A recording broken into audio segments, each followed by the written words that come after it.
Retrograde Amnesia is a member of the Greenlit Podcast Network, a coalition of creator-owned podcasts focused on video gaming, entertainment, and pop culture. Go to greenlitpodcast.com to find out about all the great shows on the network.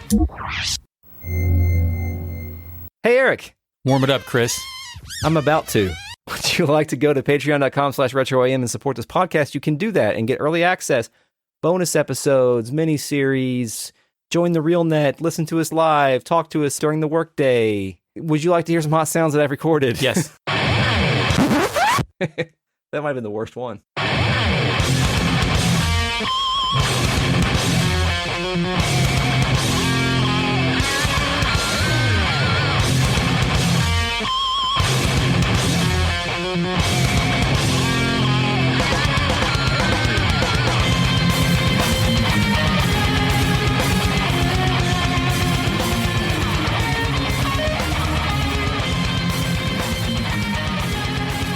Welcome to Retrograde Amnesia. I'm here with my podcast host friend, Chris. Hey, Eric. Hey, Chris. My name's Eric. Are you ready to go to existence with me? Yes, I want to go to existence with you. Are you ready to hover in blue goo and talk to a cross that is also a person that is also not a person that's an entity from a higher dimension? Yes. What gets you to a higher dimension? Being Fae? No, what gets you to a higher dimension? Me personally? Yes. Oh, what gets me personally to a higher dimension? A good night's sleep. Okay, with me it's sour cream and cake donuts. Ew. Yeah, no, it's good, dude. Not like sour cream you put on taco. I don't know what they do. They like light that shit on fire. It is just sugary delight. Oh, wow. Well, thank you for I think introducing. it's 70 grams of sugar. Wow. Thanks for introducing the podcast tonight, Eric. I think you did a great job. Oh, I was only like a quarter of the way done. I'm done. Okay, I'm done. he's That's done. it. All right. I hope your waveform didn't clip too badly there. Waveform, my wave existence? Yeah, I hope it didn't clip too bad there. Because you went on one there, That's Eric. for our producer to figure out, Chris. Yeah, well, you know what they say about making podcasts? It's tough. It's don't fix it in post, fix yourself. Yeah, fix it yourself. No, fix it right now. Fix yourself. Fix yourself. The worst thing you can say about a podcast is we lost the whole fucking podcast. That's only happened once on this podcast up to the episode 50, by the way. Okay, Chris. We're on to a new chapter. We finished Fallen Stars, and Faye has... Fallen Star. Fallen Star, and Faye has unified his personas in order to become a perfect contact, maybe allegedly. Yeah, the persona is unified. Faye is finally ready to take on the day. Yeah, and what a day it will be. Mm-hmm. But before we can do that, we go to a blue pulsing puddle. Yeah, a blue pulsing puddle. But what are we into the next chapter? Yeah, no, we're not. Well, we could be. We should be. Do you want to be? Okay, let's go ahead and be in the next chapter. Technically, when it happens, right? I mean, you can never really know. But let's be in the next chapter, just so that the podcast can be labeled easily. Of course. So this chapter is called Xenogears Wakes. Oh, Chris, for the second until last time, what is the actual name? Is it Xenogears Awakens, Xenogears, or Stimulation of Xenogears? Oh man, Stimulation of Xenogears?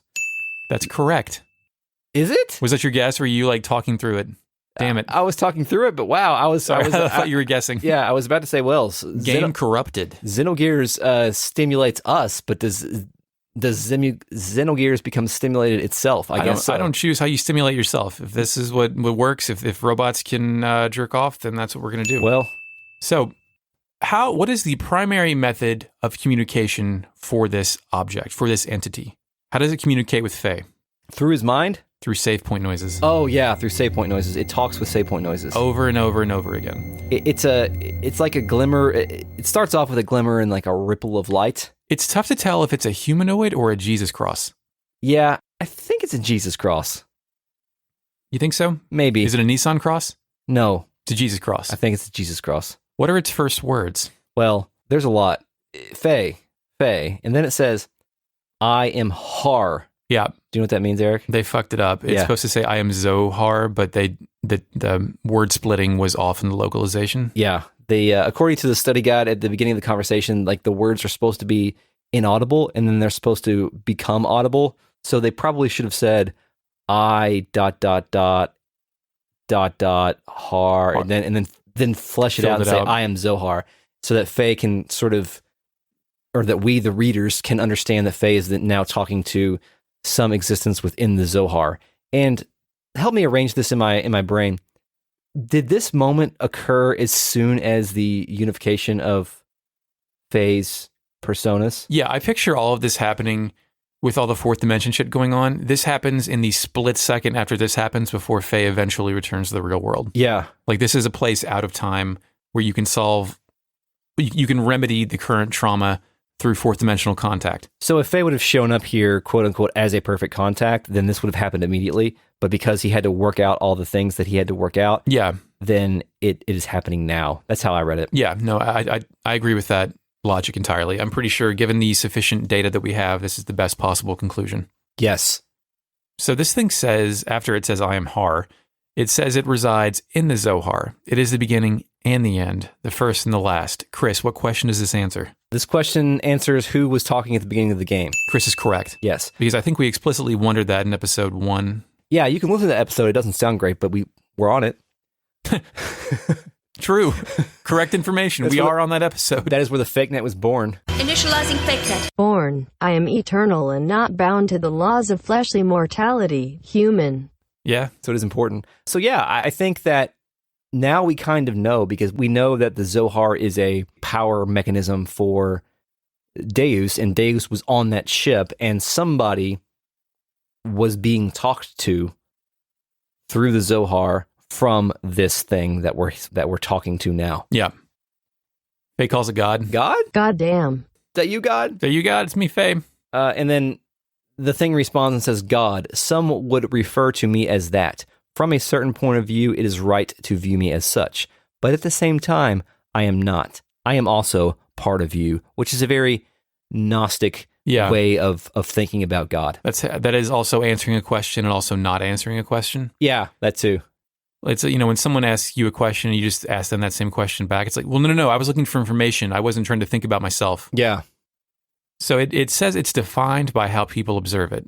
Yep. Faye is talking to a virtual version that he created. It's all about perception. Yes. Cool way of saying perception is reality, I guess. Yeah. Also, I'm God. Faye is still very confused, but the thing says, in one word, existence. Yeah. Is it all caps in the game? I wrote down all caps on my notes, so I think so. Yeah, me If you too. did that, then that means I did that. Okay. Glad we worked that out. It's from a higher dimension that Faye cannot perceive. Everything acts as waves in this four-dimensional universe. The place where time and space is controlled. Fluctuating void. Wave existence. The time cube. So there is a study guide fucking time cube. Why did you tell me a time cube? I cannot think about time cube right now. Yeah, I'm sorry, Eric. We won't think about it. Or Tommy Tallarico. Yeah. Okay. Study guide. It says there's an error here. It implies that a higher dimension is a place where time and space is controlled, but the text is actually referring to our universe being governed by those laws. So not that universe being governed by those laws. Interesting. The fluctuating void. What is a fluctuating void? Negative energy pulsing in and out in a way that I can't perceive. Like, have you ever tried to understand quantum mechanics and you can't do it because I understand it from a science fiction perspective, but not real life. Right. Like, I understand what someone says when they describe it, but when I try to apply it to a real life scenario, I start to think about, I don't know, hell or something like that, about what it must be like to think about what that means. Oh, I can't do it. I think about the version of me. Perpetual void. I think about the version of me who's driving past a gas station, and then one version of me went to go get gas, and the other one went to a different gas station. And one held up the gas station? No, just like That's very a possibility, man. very, very minor. I just made that a possibility. You did. In some universe, I take this and crush it into your head right now and quit the podcast. That's what happens. I mean, what did I do to deserve that? I don't know, man. Ask the book. Ask quantum. Ask the wave existence. I may get one with the wave existence later, maybe. So even God likes to dump lore. Of course. Because God begins dumping lore here. Yeah, if you have all the knowledge in the world, imagine impressing it upon a person. Yeah, if you thought Old Mason knew a lot of lore, wait till you meet God. Long ago, a modifier or pseudo-perpetual infinite energy engine was created. That engine was named Zohar. The reactor was created by an ancient people from another planet. Typo in my notes, what is considered to be the ultimate energy possible in this four-dimensional universe. They also made the ultimate weapon, Deus. Again, study guide correction here. Zohar modifier is supposed to be, and I like this better, phenomenon alteration system. Oh, wow. Yeah. That sounds like something that... Like, I understand what that means. Zohar modifier really doesn't mean shit. Yeah, you're right. I like it. Yeah. So when they did that, it accidentally connected this dimension with the fourth dimension and merged realities and synced with the wave existence. Yes. Like, the weapon was so powerful, it was basically tore a hole in the fabric of the universe and tapped into the God universe. This motherfucker descended from the point of contact created by the machine through the path of Sephiroth. Or the domain that they're in right now. Dude, do you know what the path of Sephiroth is? And don't say anything about Final Fantasy VII. Okay, that's all my answers. Okay. I know it's part of the Solaris crest. How about that? Yeah, sort of. Yeah, Chris, explain the path of Sephiroth to me, Eric, layman. I will not. I've read exactly one book on Kabbalah roughly 15 years ago. I've heard about 4 Madonna albums. Okay. My wife's Jewish. I'm just going Happy Passover. Cool. I'm just going to read you what it says on the internet, on Wikipedia. Sephiroth, meaning emanations, are the 10 attributes/emanations in Kabbalah through which Ein Sof, quote, in parentheses, the infinite, aka the way of existence, reveals himself and continually creates both the physical realm and the chain of higher metaphysical realms. The term is alternatively transliterated into English as Sephiroth, the end. Sephiroth. Yeah, so that's what it says on the internet about it. It is some sort of tool used to explain the physical and the metaphysical realm in the Kabbalah tradition, I think is a way you could say that. And we know Takahashi was very interested in the subject, so it had to make its way into the game. And he's also a character in Air Guys.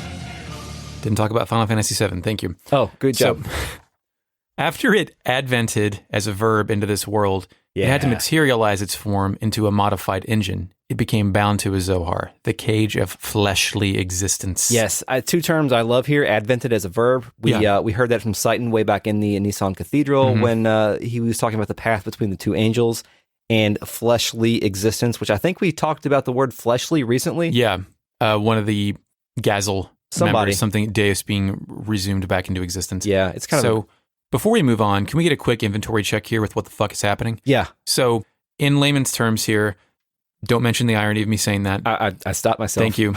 Or the lack of irony, I guess. But ultra big weapon rips hole in space-time, not the supreme being from that time, but a being from that time of all equal godhood gets sucked in there like when you vacuum up some shit you didn't mean to, and you're like, oh God, but then it gets sealed off.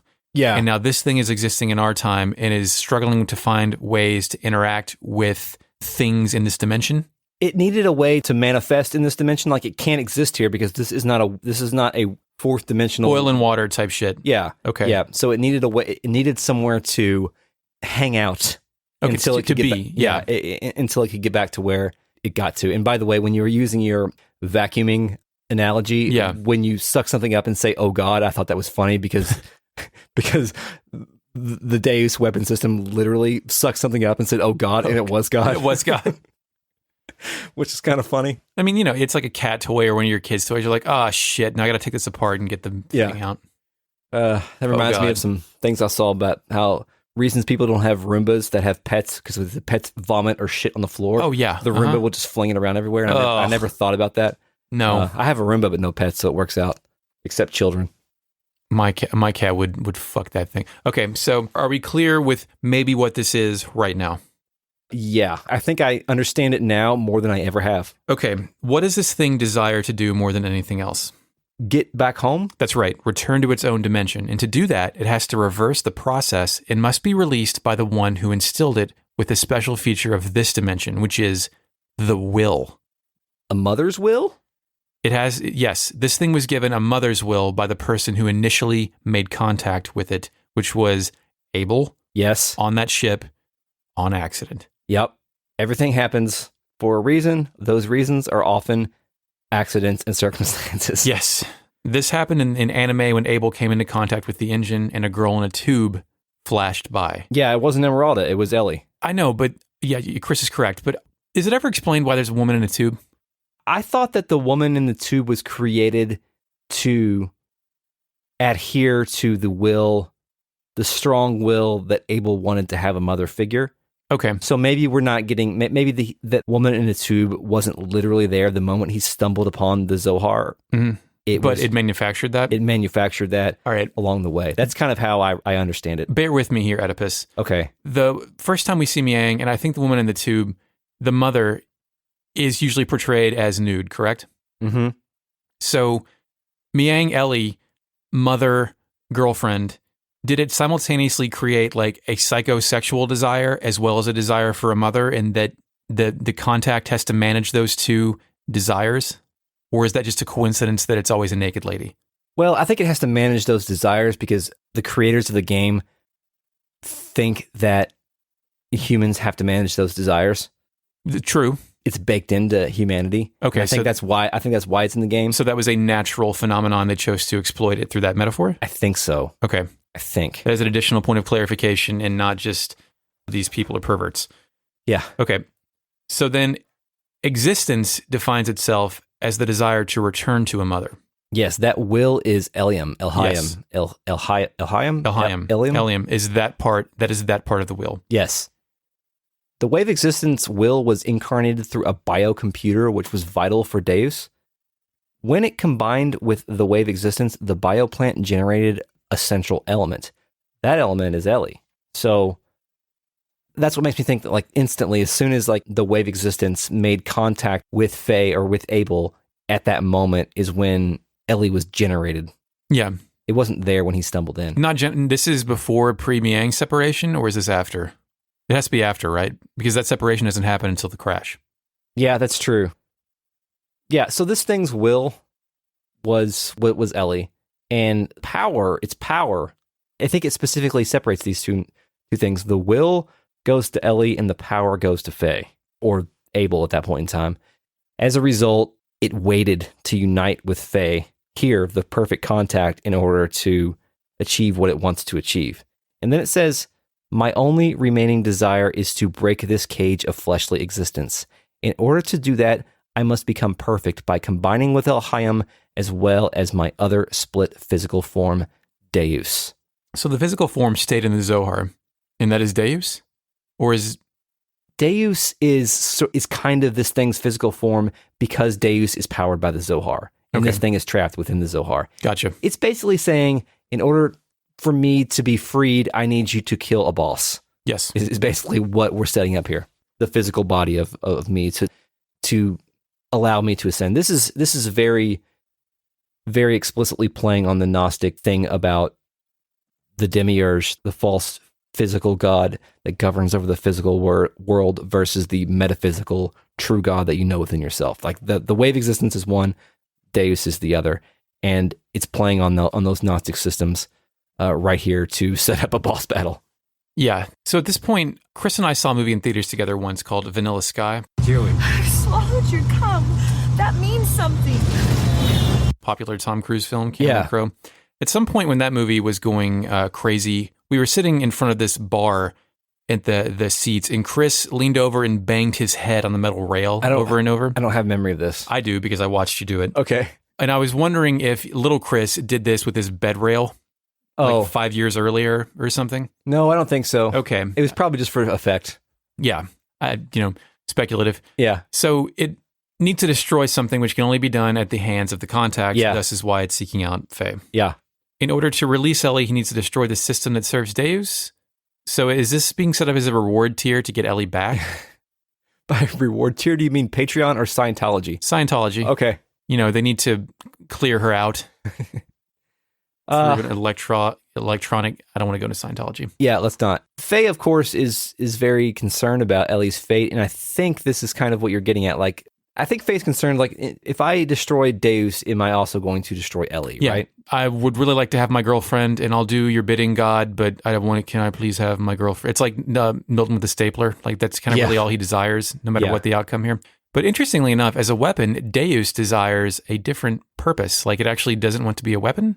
I have Deus seeks to unify itself with humans for a different purpose than that of the wave existence, not as a weapon. Maybe then it wants to be a weapon and the wave existence doesn't want to kill people. Yeah, I think, Deus is very explicitly aligned with the destruction scenario. And the wave existence is, well, I mean, we're supposed to think about the wave existence as God, but I don't think this is like a merciful God. I think this is a God that just wants to go back to where it's supposed to be. Yeah, an annoyed God. Yeah, an annoyed God, but we'll also give you some spiritual tips along the way. It's like, man, I just want to fucking go home. All right. Yeah. So then we get into the paradox stuff where Ellie needs to be released by the wave existence, but it's bound to the same system she's bound to, so it can't be done. Right. As Deus and the wave existence are inseparable, so are Faye and Ellie. Right. How do we, it's like a Siamese twin situation. Yeah. Where it's going to get fucked up.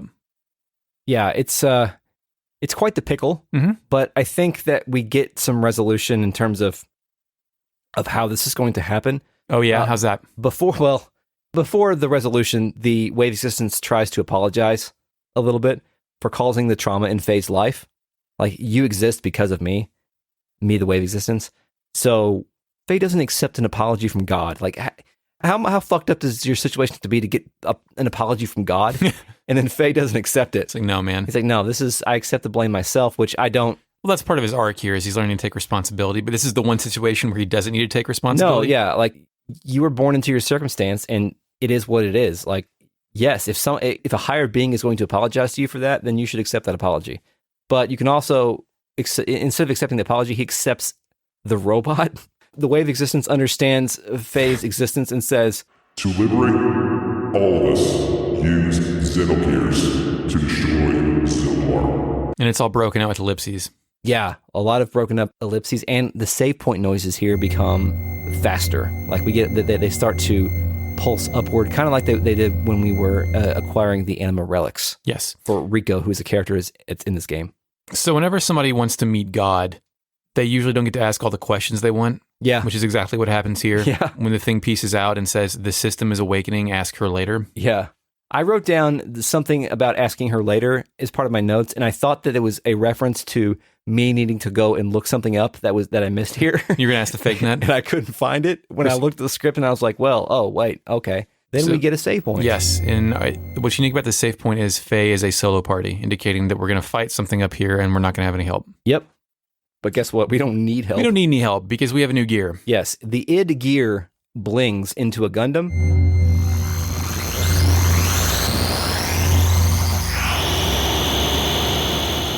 Yes. Which it gets the Gundam color scheme, the white with accents of red and blue. USA, USA, USA? No, Gundam.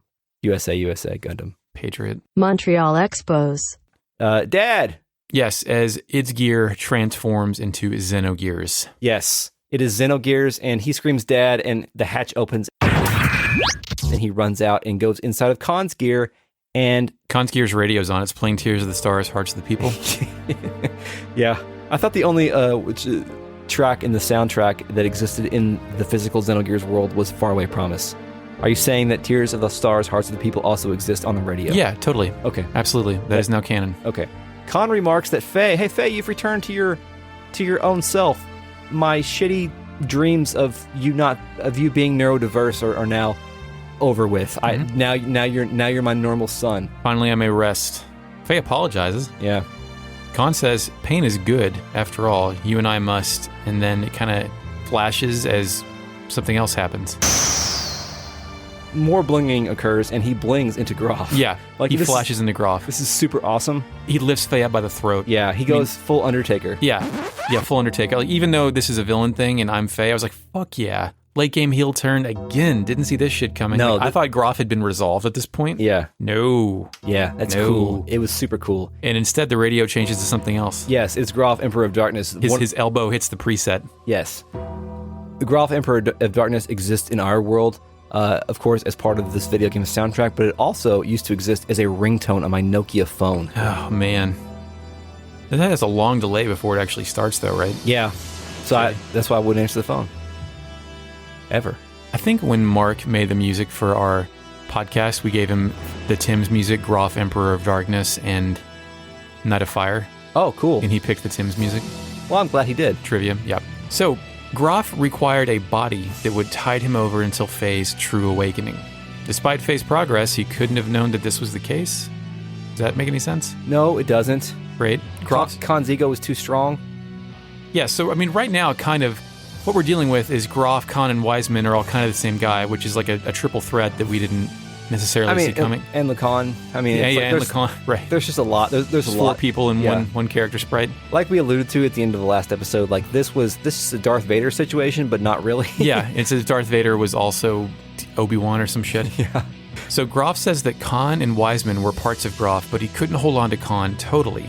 Yeah. Grahf says that awakening Faye is next for him. He and Khan are one. It makes sense for Faye to give in so they can destroy everything together. He also delivers a really cool line here. He says, he has become one with me, so you too should open your heart and unite with me. Yes, this unite. this is the same thing that was happening back in the grassy lawn. Yeah. Grahf is here for his perfected body, and now it is truly like before he was coming pre the creation of id, pre the shattering of the Egg of Dreams, of the egg of the personas, and now he is here after they've reunited. So he's there to take the body. That's why he wasn't doing this all along. Right. Like maybe that's why he was looking after Faye after the thing crashed. He wanted to make sure the dude survived.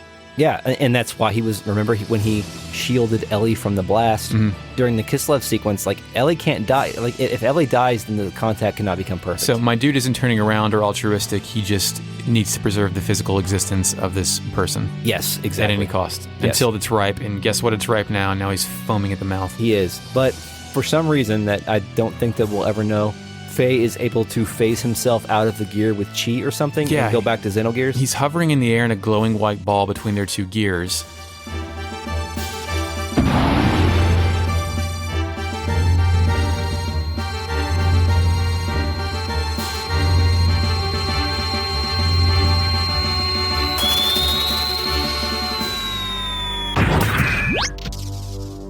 As Faye gets into Xenogears. Yeah, I don't know if this is an ability that he's acquired or if Xenogears has some sort of like reversed eject button where...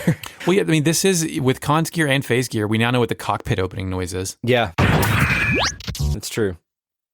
So Faye knows that Grahf is Lacan, but also he knows it's Father and he doesn't want to fight Father. Yeah, and another thing that we noticed too as Faye's kind of floating back is that Khan's gear is not Khan's gear anymore. It's the Alpha Weltall again. Yes. Yeah, I think we referenced that 2 episodes ago where Alpha Weltall and Wise Man's gear are the same thing, but it's kind of like a Id's gear situation where it grows wings, changes colors, and gets spikes. Also has black boxes. Yeah. So Grahf says naivete killed Karen and Sophia. Faye knows this and vows not to run away. Yeah, Faye then, and this is interesting for Faye. This is like a new ability, I think, for Faye. Instead of just taking the brunt of the verbal abuse that he usually does from his assailants, he turns it on Grahf a little bit and beckons him to open his own eyes. Yeah, he tries to do that. What he just learned from Id, he wants Grahf, who's been operating like this for 500 years, to learn the same thing. Yeah, and he's like, I'm not going to fucking fight you, dude. We have to work this out. But he uses the classic villain move when someone doesn't want to fight. Yeah, he baits the friends. Yes, friends are now bait. Yep. And Faye wonders why Grahf can't see, like, I think Faye, he's pressing Grahf to get an answer on, like, why can't you just see that we need to kill Deus and then everything will be fine? Well, Chris, it's only logical. It is only logical. Grahf, who's already come in contact with the existence when he was Lacan, has a totally different read on the destruction of Deus. He says, as long as humans still inhabit this land, Miang Elhaim will be born time and again. Then all living things may as well perish along with Deus itself. That's the only path to freedom, the path to release us from the eternal cycles of life, the tragedies of history, and the spell of fate. That is a manifesto. It is a manifesto. It's like, we can't just kill the boss. We have to kill the boss and then kill everybody else. Yeah, it's like you see people like nodding along. Yeah, whoa, on that last part thing, man. Yeah. He wants to return to nothing and end the cycles of pain and suffering. Miang and Ellie aren't the mouth, they're the body. Indeed. And then Faye pleads for their humanity.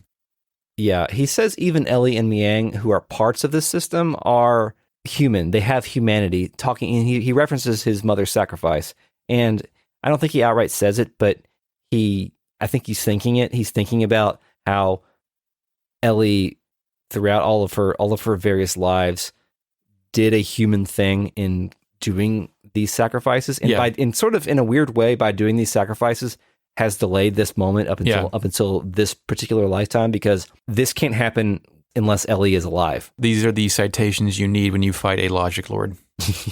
Yeah, you're right. So Grahf is a logic lord? I think so. This whole time he's been operating purely on logic. I mean, it's pure emotion that has been transferred into logic over the course of 500 years after killing 99% of the world's population. Yeah, it's true. You're right. So when they decide they finally have to fight, Grahf extends Alpha Weltall's wings and Faye extends Xenogears' jets in the back. I think they're both flex. I think they're supposed to look like wings. I think this is a very obvious angel demon imagery here. Yeah. And especially now that we're the color of white purity. Yeah. And another thing too is that like when you see when the battle is set up before it breaks into the battle system, it kind of gets that side view where they're kind of facing off and the Zohar's in the middle. Yeah. It's almost like the...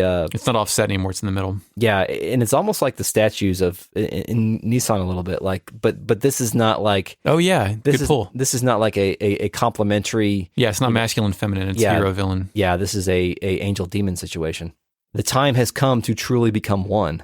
And then it's time for, Xenogears versus Alpha Weltall / True Weltall. True Weltall it becomes. Does it look any different other than the wings being extended? I'm not an expert, but I think True Weltall is just wings extended. Okay, maybe. Gotcha. It kept missing when this battle started. I don't know if that was by design or I just got unlucky. Oh, you mean kept missing physically? Yeah. Yeah, with your new superpowered Xenogears, your badass gear of all time, just swings and misses. Whiff. But I did hit Infinity Mode on my first opportunity, so. That's good. It is kind of... Like, I understand we're closing things out here, but to fight this is an easy fight. Oh, yeah. And to fight Id before that and Grahf now, the two persistent villains throughout most of this entire game, and they just kind of pushovers, is either a statement of our incredible power or the game being like, we've used all the systems and we got to save one for the end boss. So, just hit him 2 or 3 times. Yeah, the payoff in these moments is always much better when the boss battle is more of like a slog or has a neat mechanic or at least presents you with some element of challenge. Yeah. But what would that do here? I mean, more than Mystique, yeah. Yeah. Yeah. He only had 15,000 HP. I wanted to be like, did you not get the Johnny bot back there? He's got some way better shit that'll probably fit my gear's name Weltall, your gear's name Weltall. It's got a way better frame, man. Yeah, it should work, man. So Grahf begs for death eventually, and Faye just wants to stop, which is when he resets Tears of the Stars, Hearts of the People on the FM radio inside. Yeah. It is weird. He kind of alludes to the fact they should team up. Yeah. Which would be cool, but that would be cool. Yeah, but... It would be extremely cool. We do get a brief glimmer of Faye in his own cockpit. He's kind of struggling. He's vibrating. Yeah, and the save points begin to make lots of noises. Mm-hmm. And I think it's Grahf. He says, Zohar is after you, the last piece to combine with the Deus system. Which I guess means... I didn't realize it to this point, but I guess the Deus system has to absorb the contact for some reason. Yeah, like that's also part of the sacrifice play.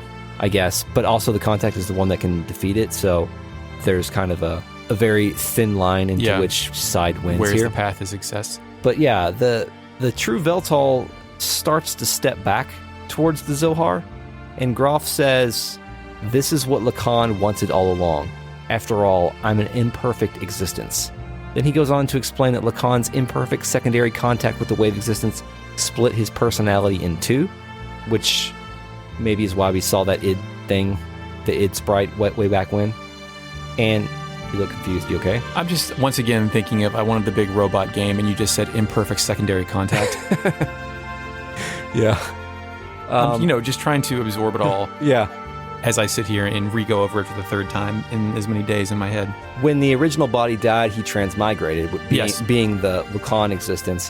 What remained was simply his desires, which inhabited bodies. He's not a perfect contact, but he can temporarily merge with the Zohar to buy time, which is the plan here. He still has Lacan's will, but he's not a contact, so he's going to throw a wrench in the wheel as it spins. Yes. Ellie has all of her memories back now that she's merged with the Deus system. That includes all the Miang's memories. That's something that we learn here. I'm not sure why we get that bit here, but we do. We also learn that only Faye can destroy the physical barrier needed to get into Deus and the Zohar. Yeah, that's weird. Also, Ellie is Karen now. What? He says that Ellie is now Karen. They're all the same. Oh, well, that's Oedipal. Yeah. And then I don't know who's talking here. Like, it's hard to like. I think it's Grahf. It is Grahf, but like who? Oh, yeah. Is it Lacan's will? Does Khan have a say here? Something changed from the beginning of the battle towards the end of the battle. So I think the most interesting read would be Lacan, like you said. Like we are getting some resolution on Lacan's will and what he wants to do to like. I guess the fact that he's lost the battle means that he has to choose the Faye plan and not his own plan. Yeah.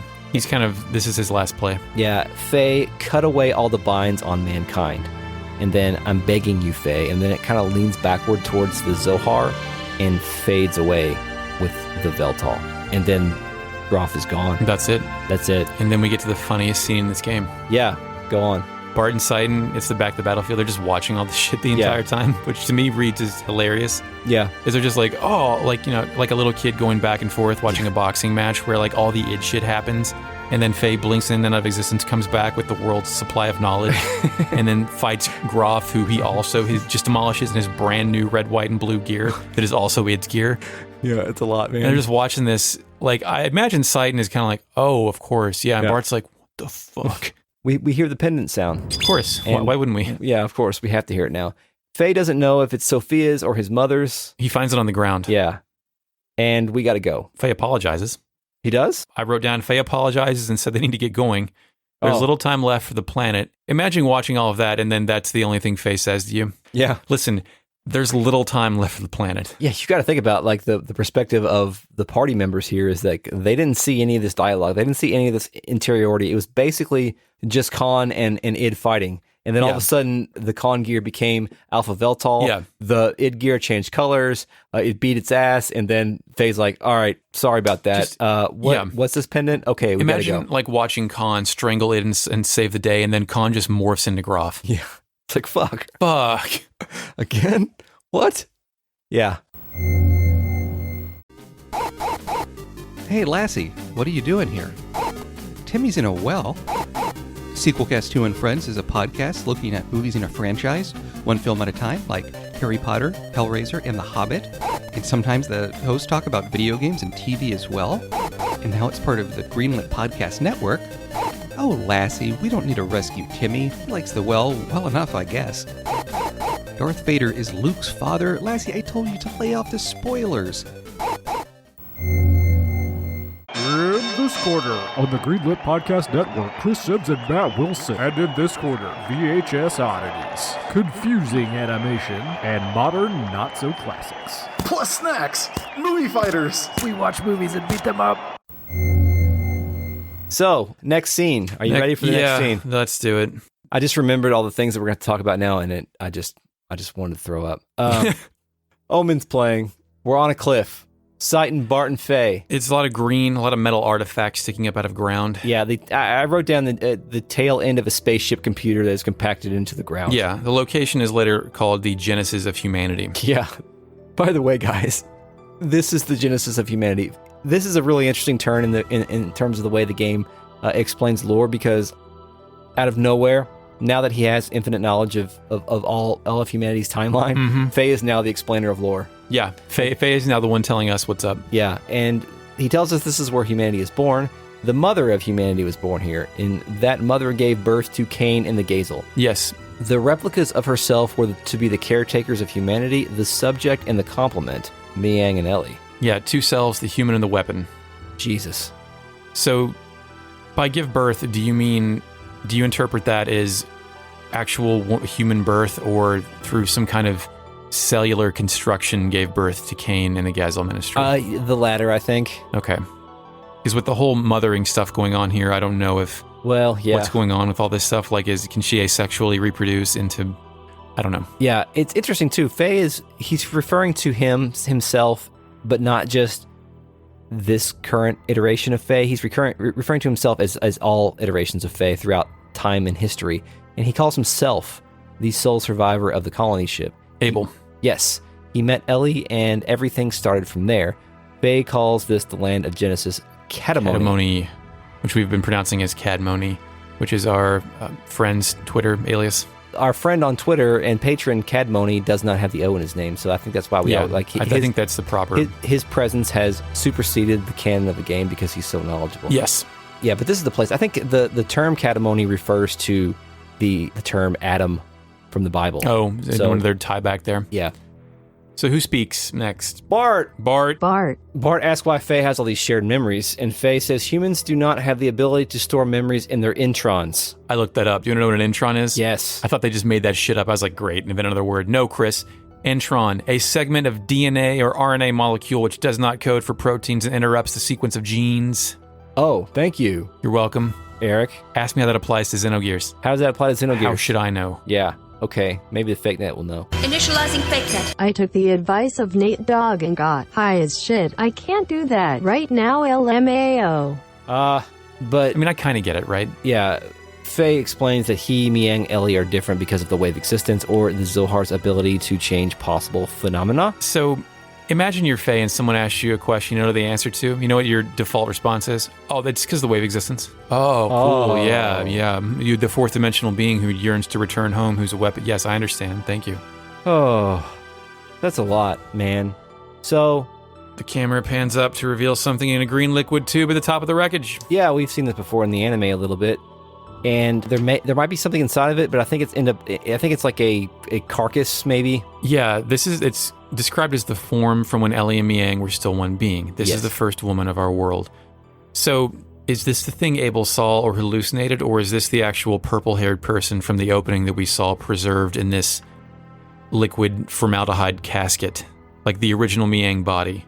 I think it was probably the one that we saw get up from the crash. Okay, because it's an obscured batch of pixels. Yeah. You can't really tell what it is. I thought it was like a decomposed husk or something. Yeah, like it vaguely humanoid. Decomposed husk is pretty good. Yeah. The camera pulls in close, but I can't tell if it's Miang or Skull Sprite creature. Yeah. I just read my notes out loud. Congratulations. Yep. Now, Where we're are we on to Blue Traveler. Good pull. I love Blue Traveler. It's a song that's playing now. We're in the Excalibur conference room. I wrote this down. I wrote down on my notes here, I am getting tired. Because at the moment I was getting tired, I was like, oh man, that's a lot. But guess what, Eric? We're going to get a lot more. Yep. Okay. Differently a lot, though. So Bart, playing the role of the viewer, has simplified the objective into, quote, destroying the Zohar thing. Yeah, everyone is here. I also see Zephyr, Tara, Sigurd, Mason. We don't see Choo Choo yet, but Choo Choo shows up later. Bart and Citan are sort of rehashing, let's kill Zohar. If we do, Deus, Seraph, etc. will all be deactivated. Yeah, they further simplify it by saying the Zohar powers their ether, their gears, and killing it will kill Deus and the Seraph Angels. This will also free Ellie. Basically, it's a one-size-fits-all solution to every problem they have. Citan says, like, he confirms the scenario. He's like, Faye, is that right, Faye? And I think this might be one of the only circumstances in which you could say, yes, that's what God said we should do, and that'd be like an apt answer. Yeah, and you're not out of your mind? Yeah. Because Moses has sighted the burning bush? Yeah.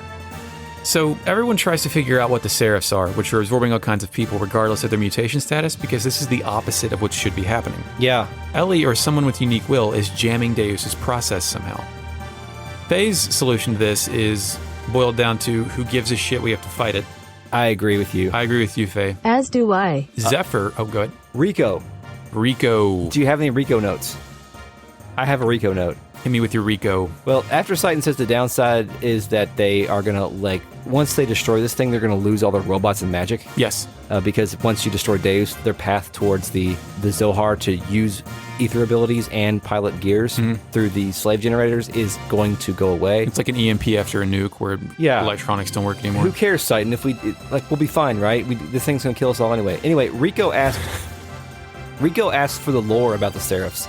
And Citan says Zohar senses human consciousness and incarnates the Seraphs. This makes them the incarnation of spirits of people that have been absorbed. Oh, of course. What? Why do we need to know this, all this stuff? I don't know. All the stuff that up to this point, through the wave existence, the Zohar scene, I understand why we need to know this, but I don't know why we need to know this part here. Because the game didn't have an editor.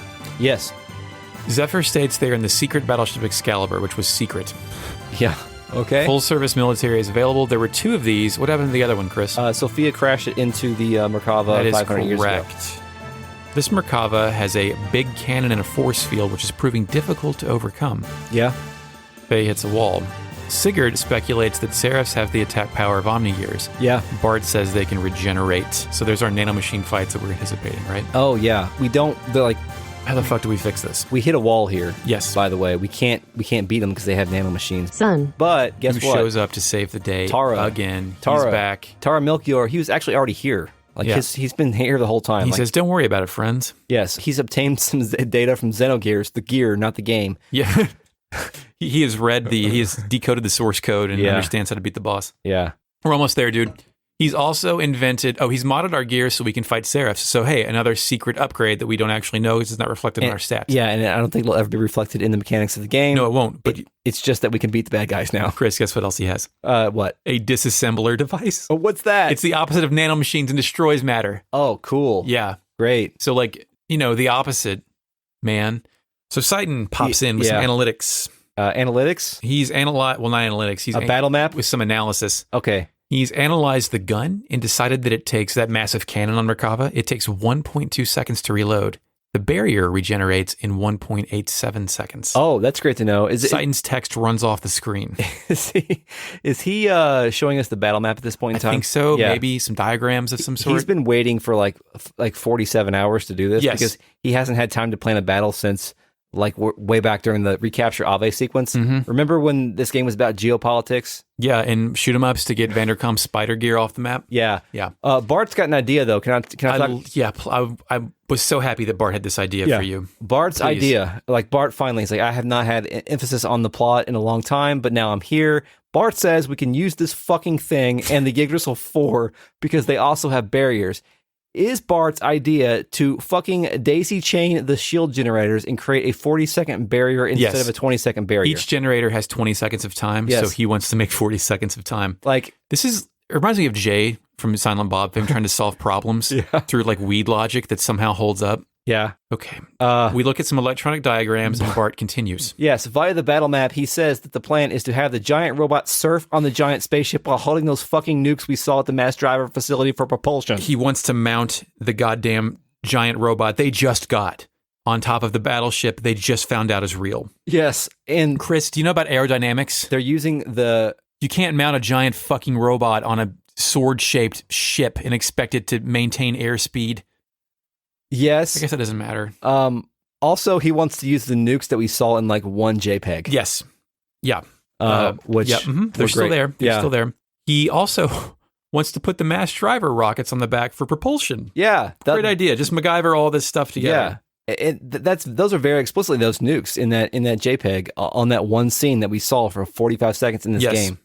Citan says that we are cutting it close. The timing is crucial. Citan is also the motherfucker who came up with the gate plans, Yeah. which also seems sort of haphazard. Like, Suspect. Like, can we not do any better than this? can we reflect a laser?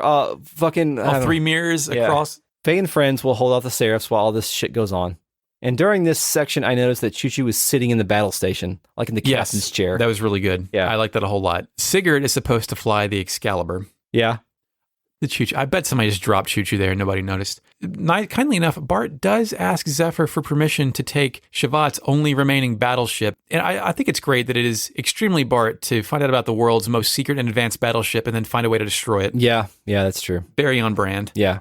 On my last page of notes. Yeah. I'm on my last 3 bullet points. Wow. Citan stresses that timing is very important. And then I think we go to the Excalibur JPEG, right? Faye says this will be the true final battle. It will be the true final battle. Not. It will. It won't. Faye's back in the chair briefly, right? Yes, flight plays. Hey. CG movie, it happens. I wrote down, in terms of Faye's narration here, Faye told us that they did all the shit. Yeah. And then we get the CG of all the shit. The Yggdrasil 4 blasts toward it. I didn't realize Anvari was driving it from up top. Has that always happened?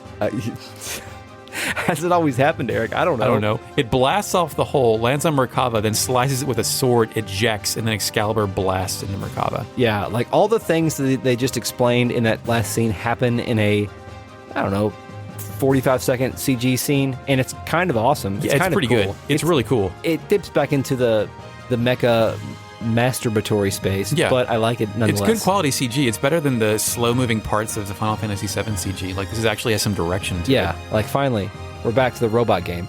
And then we're back to the Yggdrasil. Yeah.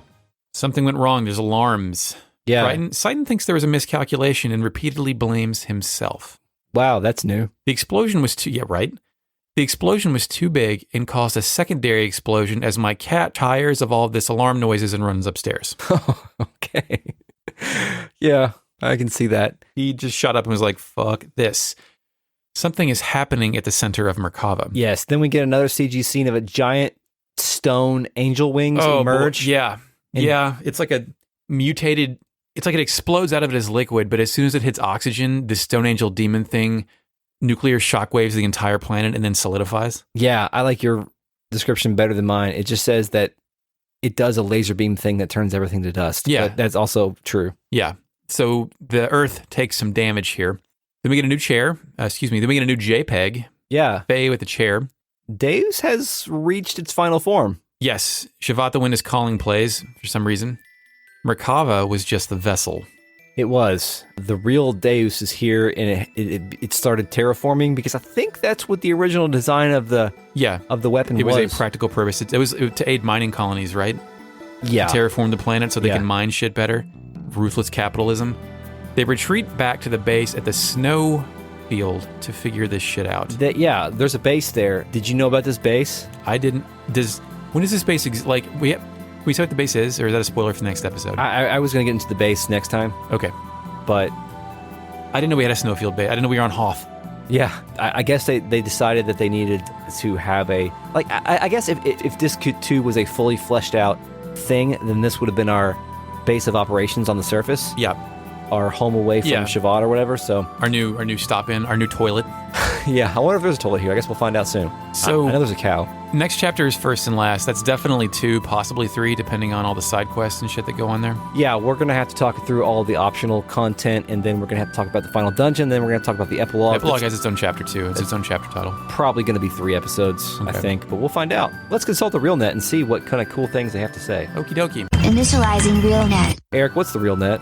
The RealNet is a collective of people who donate to our calls and occupy a Discord server and listen along with us. Donate to our calls makes it sound like we are some sort of revolutionaries, but... I wouldn't go that far, but we are writing a lot of work. My total note document is 157 pages. The Eric Perfect Works. Right. Available for $3.99. Maybe one day we'll print out our notes and send them to people, or publish it on the internet. See what the RealNet has for us tonight. This is worth reading. It's about our last episode, but this comment from Dent D. Ellie's advice to live, it's unhelpful. Yeah, it's very end of Metal Gear Solid. Yeah. You mustn't allow yourself to be chained to fate, to be ruled by your genes. Humans can choose the type of life they want to live. Snake, whether or not you're in the Fox Die program isn't important. The important thing is that you choose life. And then live. Dente also says, I read that as the words are simplistic because Zohar's will given by Abel is simplistic. He was a child when he made contact. He lost his mother. He wanted a protector who would help him survive. That's it. Like, Abel's mindset, just from the mere fact that he was a child, got him.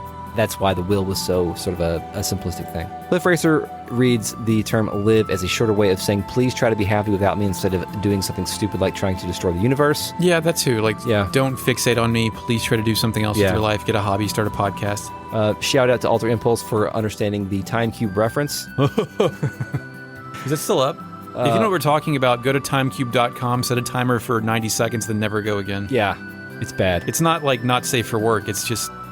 It is safe it's for not work. safe for life. It is not safe for work, actually, I don't think. Really? Are there... Well, there's a lot of racism in there. Oh, yeah. Maybe don't do it at work. Yeah. It's bad. Forgot about that shit. Quickstacular says, I developed a nervous twitch when I was taking quantum mechanics, but got a B. Congrats. Oh, grade of B. I was thinking gotta be I have to exist through these quantum states. Oh, yeah. David Trombone-san says, this fucking game, I swear. Also, David says, and Ein Sof is what the ESs in Xenosaga stand for. I don't remember what the ESs are in Xenosaga. Maybe we'll find out. The gears, right? I thought there was eggs or something. Oh yeah, transmit eggs. I don't know. I don't remember. Maybe we'll find out. David said, God, Abel, why did you have to fucking touch it? Yeah, just don't touch it. Yeah. Don't touch the interdimensional space weapon. Why does a kid have access to this? Who's running security? Dente says, Cadmoni made the mother in the tube, I thought, to give birth to the Deus parts, and then the mother's will was kind of onboarded at the same time. Yeah. Smart plan. Everything is a further destiny. Hot take from Dent D. Yeah. Xenogears is the worst looking gear that Faye pilots. I don't know. Weltall 2 is pretty ugly. Xenogears is a little too spindly for me. It's not my favorite. Yeah. I think it is the least intimidating. But no, if we had to power rank gears or perhaps fight them, I don't think Xenogears would win the tournament. Dente says, I wonder what the conversation between the wave existence and Lacan looked like. Hey, I want to be freed from this hell prison of a lower dimension. Cool, I want to destroy everything and live forever. Oh, no. Yeah, like the Family Feud X goes over it. Incompatible. That's why it's imperfect. Shit. Buzzer noise. I know the wave existence does not perceive time, but how pissed when a contact finally gets in there and you find it's incompatible and you're like, fuck. Another 300 years. Yeah. So if you have Choo Choo in your party when you go to Cadmony. Oh, for fuck's sake. I have the screenshots here thanks to Alter Impulse. Are you ready for me to read the dialogue? Let's do it. Yeah, are you ready? Are you going to be okay? So it's not Bart as canon. We just both had Bart. Yeah. Okay. What kind of monster? Okay, go ahead. Also, this Choo Choo is named Fuckface. So I'm going to read it as Fuckface. Okay. Fuckface says, truly amazing. Fuckface's tribe have memory as good as any humans, but Faye is truly amazing. So that was the line where Bart asked, Faye, why do you have all these memories? Yeah. That's incredible. Okay, here's a professional opinion from Quickstacular. Up until recently, we thought introns were relatively junk DNA, and now we're finding out more and more they serve a purpose. Introns don't directly code proteins, but they can code functional RNA. I just need the cartoon speaking to me in Jurassic Park. Yeah. Dindy says wave existence is the new nanomachines, bitch. The new way to hand wave something? Yeah. Cliff Racer says, so you're saying that Ellie got the dominant genes, but Miang got the recessive genes, thus they have to fight each other on top of a giant robot. Oh, God. Oh, wow. Okay. Again. Cliff Racer is after our hearts now. David Trombone-san says, in reference to Tara and getting the data from Xenogears, he read the strategy guide. He had the advanced copy from Prima Games. Yeah. From Brady Games. R.I.P. Cliff Racer says, I reversed the polarity to make anti-nanomachines. There wasn't a local strategy guide for this game, was there? I don't think so. I feel like I would have seen that by now. That's it. Thank you, RealNet, for joining us. That was a blast. The RealNet comments are so good. Yeah, that was enlightening. It helps us. It also helps the fake net have to do less work. Yeah, there's only one fake net appearance in the episode before the last one. Cool. Thank you for listening. Stay tuned for the outtakes. This episode is a production of Retrograde Amnesia. Thank you, Eric, for all of your hard work editing the podcast. Thank you, Mark, Shepherd, for the intro track. If you like the show, please consider supporting us on Patreon at patreon.com/retroam. Get early access, bonus episodes, miniseries, and more. Find us on Twitter at Retro Amnesia Pod. If you haven't already, please subscribe to the podcast on Apple, Google, Spotify, or wherever you get your podcast. Please give us a rating and review on Apple Podcasts. It helps people discover the show. If you have questions or feedback, email the show at retrogradeamnesiapodcast@gmail.com. Shout out to the Real Net for joining us tonight. And until next time, yes, we will kill God. And now you may go back to sleep.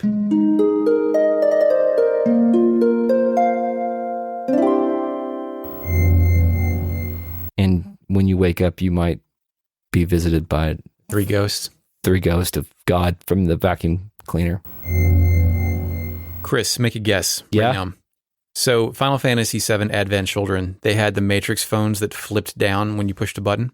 Oh. Final Fantasy Remake, there's great technology all around, but there's still CRTs everywhere. Oh, cool. Whenever we get a communication device, what kind of phone are they going to have? Future phones or old phones? I don't know the answer to this yet. I haven't had to PHS anyone. I'm going to go with flip phones. Flip phones? Yeah. Okay. Or the communicators that Ninja Turtles have on their belts. I need to cough. Hang in there. Thanks. Ready. I don't know where this episode started, so I don't know where to scroll back to. I don't know where I started right now. What is time? Grahf says he naively killed Karen and Sophia, and Faye knows this and vows not to run away. Oh, no, I'm sorry. Let me get that. I did that wrong. I was going to say it's Rico. Suave.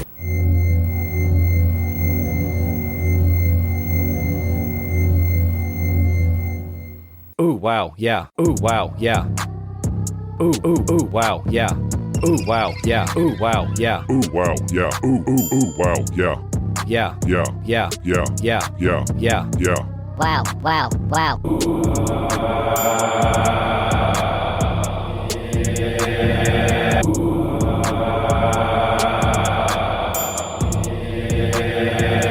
Hi, wow, woo, hi, wow, woo, hi, wow, woo. Ooh, wow, yeah. You're right. I like it. You're right. I like it. You're right. I like it. Yeah. You're right. I like it. Yeah. Ooh, you're right. Ooh, you're right. Ooh, you're right. You're right.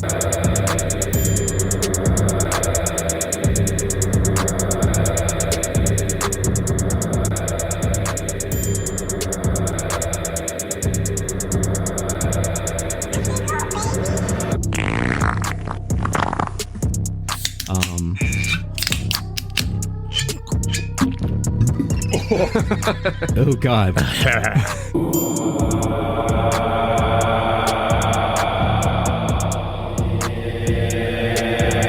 Oh, wow. Yeah.